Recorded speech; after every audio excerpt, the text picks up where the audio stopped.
This is Betty Collins, and we are Inspiring Women, presented by Bradyware. This is the podcast that advances women towards economic, social, and political achievement. I am here to inspire you to take steps to the next level in your career. Thanks for listening and investing your time in yourself. More about inspiring women in this episode can be found at bradyware.com/resources.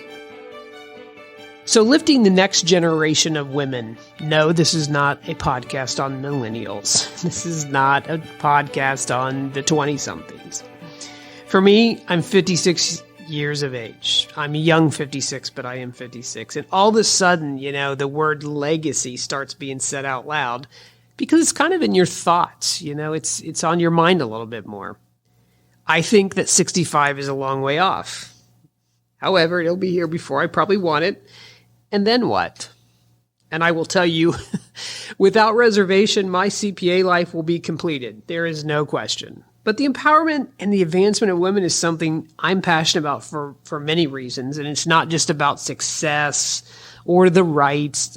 It's just about a life well lived on their terms. And that can look different for everybody.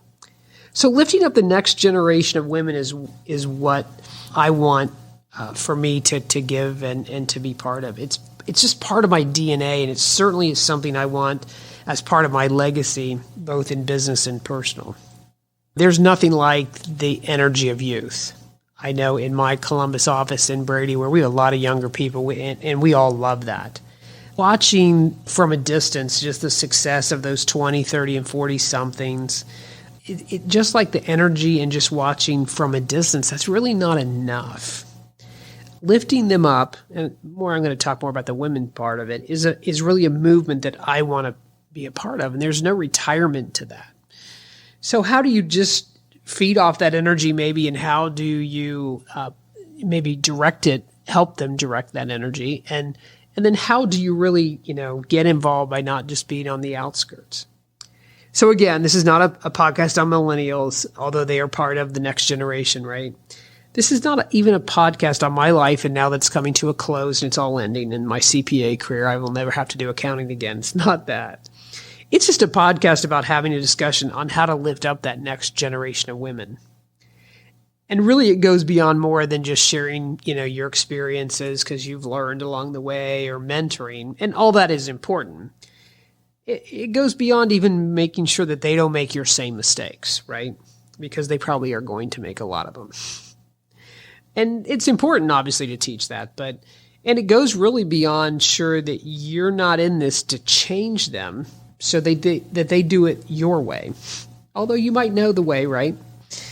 If you really want to uplift that next generation, you must determine what is the uplift. What is it that you want to uplift? Uplifting women in leadership, is it about their careers? Is it about the potential? Maybe it's about big choices in life, the significant other, who you marry, parenting. Maybe you're really good at that. Faith or core values, whatever those things are, you kind of got to go, this is what I really want to help that next generation be successful in.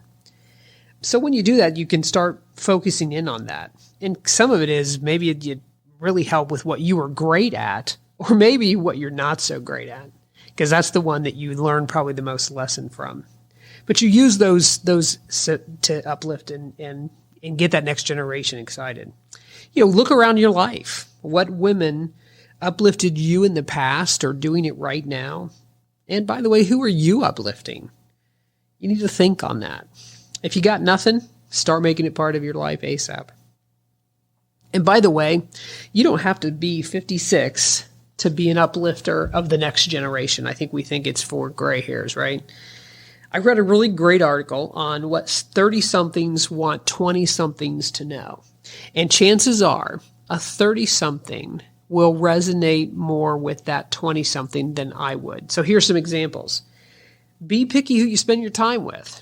High school, it's kind of a popular contest, maybe even college, and then you start, but you probably have some time where you need to whittle down some friendships. There's only so much time in the day. And that's a 30-something telling that to 20s. The 30-something is telling the 20-something to take more risk. I find that kind of comical, but that's what they see. Here's a good one. They say, save more money. Your 401k is important. If I say at 56, my 401k is important, like to my children, their response usually is, well, you have money to do that. Or you don't have, you don't have the bills I have. And where a 30 and 20 something, if a 30 something is starting to have success in that, the 20 something's going to relate more. Don't dismiss your wild dreams. Slow down and be positive. Get rid of skinny jeans. I found that one to be funny. Because I will tell you, when I see 56-year-old women looking like trying to be 30, it really drives me crazy. So I found that one very interesting. And they even said this in their article, don't judge older women for spending money on eye cream, But they also agreed that Sheryl Sandberg was right. You got to have a lot of support. And she was where she was because she acknowledged she had a great partner in life. So I thought it was very interesting that I found more articles on 30-something wanting to give advice to 20-something. I didn't find a lot about 50s, what 50-year-olds want 40s to know, or even what 40-year-olds want 30s to know. I found that interesting. But be aware, they may not want you lifting them up. Chances are they're not going to seek you out, but step up, but be respectful. What inspires you may not inspire them. So when I started a women's initiative in Bradyware, I thought, Bradyware is so generous, they're going to let me buy books for all the women to read a book a month or a book a quarter. They didn't want to read books. That was not them. I like a hard book with a highlighter, and, I always read about half of it. So that didn't interest them. It didn't inspire them to help them. You really have to figure out, and two, what motivates them. My children are not motivated at the things I was motivated. They don't care if they ever buy a house. They're more into condo living in a downtown. When I was their age, that was the thing. You got to get that 20% saved so you could buy a house. You got to get the house, So what motivated maybe you or me back in the time that they were their age is not probably the same. So these are things you have to be aware of. You got to uplift too. You got to be uplifting. You can't be Debbie Downer and go, I'm going to inspire you. I remember one of my friends, her mom was really not doing very well. She was getting ready to pass away, and she had cancer, and they were in the hospital, and they were going around, and they were sitting in a lobby just to get out of the room. And so her mom was just a negative person. She was not fun to be around at all. And so she saw somebody in the waiting room, and she leaned over to my friend, her daughter, and said, I'm going to go help them. They shouldn't be smoking because this is what the result is. Well, she said, Mom, you're not going to go do that. Because she knew that her mom was going to go over and just really was not going to be a good conversation. So to be uplifting, man, you've got to be uplifting. And it's not about making you feel better. It's about them.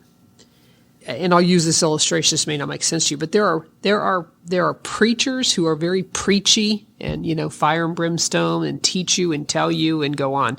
Then there's somebody who's got a pastor's heart, right? They're that caregiver. They have compassion. Those are two different things. So you got to know the difference. So yeah, you can figure out what you want to uplift because you've been good at it or you've been bad at it, but you got to be aware of those things. And then you got to be generous. Your mistakes, your barriers, your regrets, figure out a way to teach your life lessons to the next generation and learn from them. I know with my kids, I was very determined that they were not going to work as much as I worked. They were not going to have to take care of things financially like I had to do. So that was my own little, I'm going to teach them that, man, life is good and life, these are the things you can really aspire for, but I'm going to pay for all that and do that.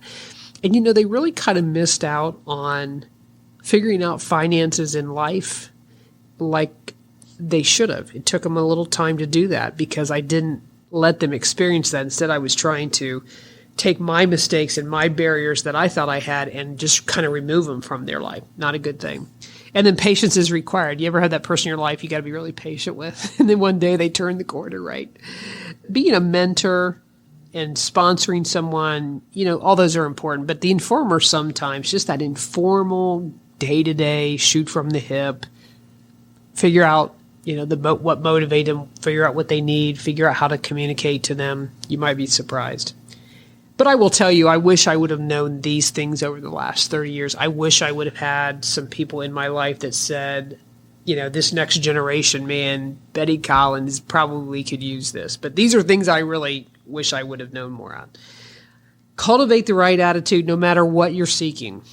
Sometimes it was just, I have to do this because I have to do this. Really? Or I want to do this because I want to do this. So having that right attitude, that's just one example of attitude, that I always did the right thing. I just always did what I was supposed to, instead of maybe this is what I really would like to do. When all else fails, a plan is a good thing, but it may not always be reality. I was a big 5-year planner in some of my years that I could have been a little more freer. And plans are good, and they probably are needed more in today. I see today's, generation behind me, and they really just kind of go from thing to thing. But so plans are good. I did not learn this till later in life, and no one ever talked to me about it or inspired me. But passion and the why are first, and then your how and your what. It's been a big topic. Simon Sinek is big on it. But I wish I would have known more about why I do things, or someone would have asked me those questions a little bit more. But they didn't. Mistakes are fruitful. If you're not making mistakes, then you're not doing anything. Okay, this is not my quote. It's President Theodore Roosevelt, but it really is true.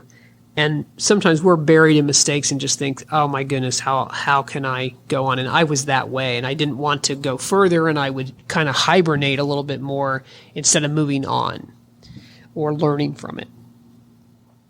I wish over the last 30 years someone said, if you want something, sometimes you gotta ask.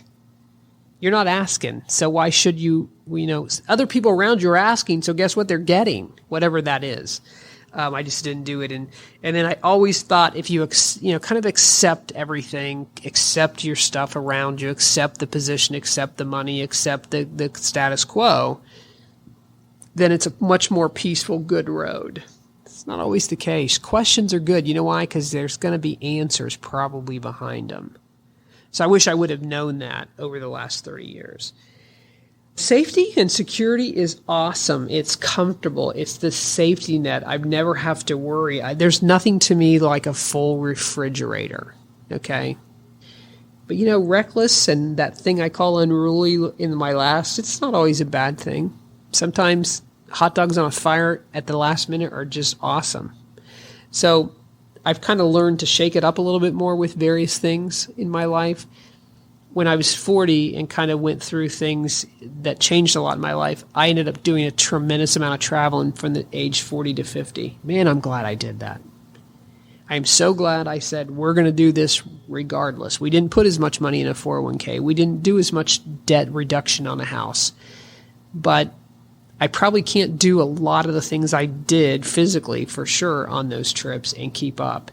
I'm just glad I, was part of someone in my life, my husband, who said, no, let's go on an adventure. Let's do something. We work hard all year. Let's play hard. Grateful for that. But, most of my life, I didn't ever hear those things. And then I really, I've been married and have been divorced, and I wish someone really would have emphasized the importance of that significant other, that spouse in your life. Those are things that over my last 30 years, when I was trying to figure out how would I help the next generation, these were things that matter to me now. These are things I would have never seen along the way. Hindsight's really easy. But I got to know that maybe someone doesn't want to be married, so finding your support to be your biggest fan isn't going to help them. That's why I go back to being aware and the different things I've talked about. So these are some things to think about when you're wanting to uplift other women.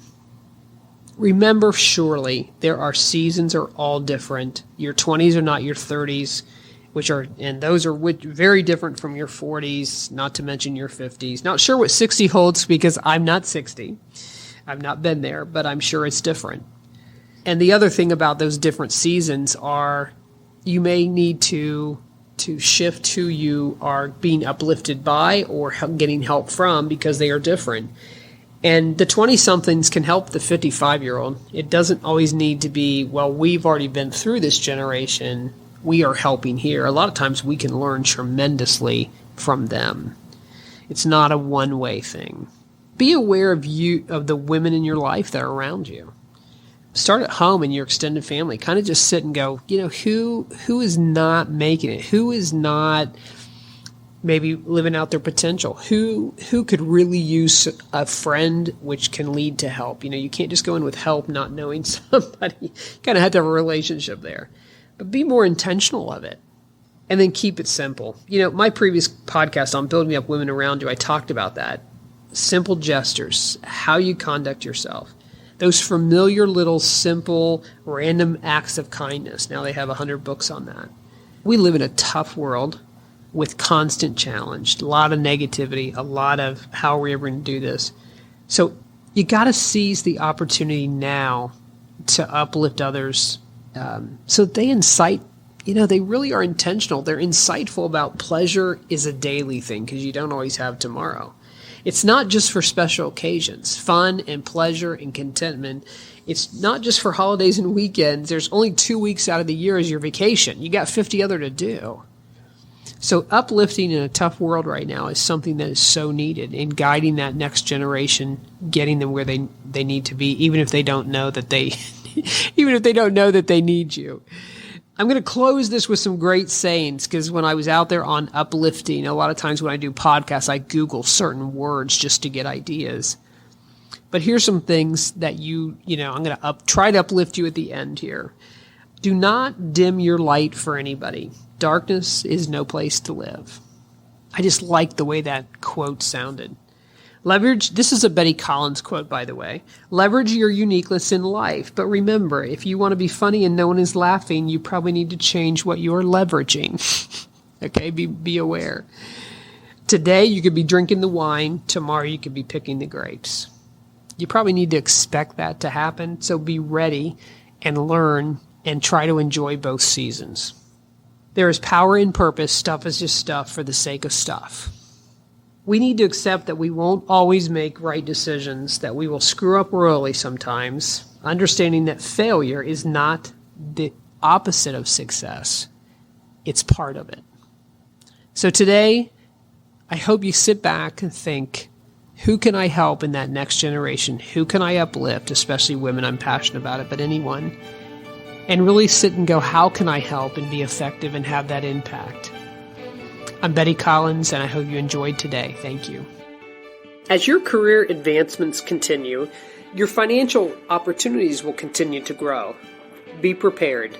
Visit bradyware.com/resources to download a copy of the financial checklist for every stage of your life. Everything about the Inspiring Woman's podcast, this episode, and Brady Ware & Company accounting services can be found in the podcast show notes.